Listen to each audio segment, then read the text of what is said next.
चित्रकला. मग चित्रकलेमध्ये आज आपण रंगांची नावं शिकणार आहेत की नाही? कशाची नावं शिकणार आहे? रंगांची नावं. मग आता बघा, मी तुम्हाला इथं बाकीचे रंग दिलेले नाहीयेत. आपल्याला इथं बाकीचे रंग मी तुम्हाला दिलेले आहेत की नाही? मग आता हा कोणता रंग आहे? निळा. कोणता रंग आहे? निळा. हा गुलाबी. कोणता रंग आहे? हा कोणता आहे? पांढरा. हा कोणता आहे? लाल. हा कोणता आहे? पिवळा. आणि हा कोणता आहे?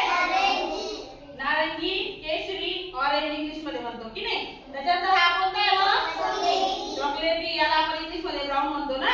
आणि हा कोणता आहे मग? जांभळा. कोणता आहे? जांभळा. मग बघा, इथं आपल्याला अजून हिरवा रंग नाहीये, काळा रंग नाहीये ना, बाकीचे रंग नाहीये. मग आता बघा, या रंगांची ओळख आपण शिकतोय. मग या रंगांची नावं आपण लक्षात ठेवायची असतात ना. मग आता बघा, लक्षात ठेवायची असतात नावं. म्हणजे आपल्याला कोणीही विचारलं पटकन की हा रंग कोणता आहे, तर आपल्याला ते सांगता यायला पाहिजे ना. मग ही रंगांची नावं आपले पाठ पाहिजे. मराठीमध्येही पाठ पाहिजे आणि इंग्लिश मध्ये सुद्धा पाठ पाहिजे. म्हणून तुम्ही रंगांची नावं पाठ करायची आहे. मग जसं आपण इंग्लिश मध्ये याला काय म्हणू? ब्लू म्हणू. कोणता म्हणायचा आहे आपण? हा कोणता आहे? पिंक. कोणता आहे? हा व्हाईट. कोणता आहे? हा रेड. कोणता आहे? हा येलो. कोणता आहे? हा ऑरेंज. हा ब्राऊन. आणि हा व्हाईट.